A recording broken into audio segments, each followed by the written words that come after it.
Sound വരുന്നത്. അതാ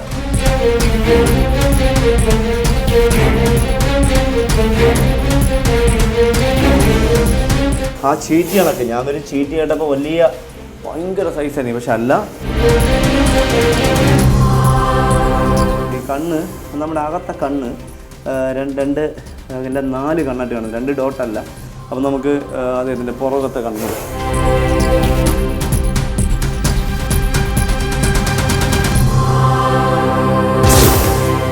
ആ പത്തി നോക്കിക്കോളൂ. പത്തി ഇങ്ങനെ ഇർ എന്ന് പറഞ്ഞ സിമ്പൽ വന്നിട്ട് 2 സൈഡിലേക്കും ഇങ്ങനെ മുറിഞ്ഞു പോയിരിക്കും. 2 സൈഡിലേക്ക് ഇങ്ങനെ എന്താ പറയുക, ഇങ്ങനെ മുറിഞ്ഞു പോയിരിക്കുന്നു. അത് അപൂർവമെങ്കിൽ അപൂർവമായിട്ട് മാത്രം ഹൈന്ദവ ആചാരപ്രകാരം ഹൈന്ദവ വിശ്വാസികൾ, അമ്പല വിശ്വാസികളുടെ വിശ്വാസങ്ങളിൽ ഭഗവാൻ ശിവൻ അവരുടെ സാന്നിധ്യത്തിൽ ഇങ്ങനെ കഴുത്തിൽ പാമ്പ് സർപ്പത്തിൻ്റെ പിൻവശം കാണുമ്പോൾ ഇതുപോലെ ഇർ എന്ന് പറയുന്ന ആ ചിഹ്നം വന്നിട്ട് 2 സൈഡിൽ ഇങ്ങനെ മുറിഞ്ഞു പോകുന്നതായിട്ട്, ഇങ്ങനെ കട്ടായിട്ട് പോകുന്നതായിട്ട് നമുക്ക് കാണാൻ കഴിയുന്നുണ്ട്.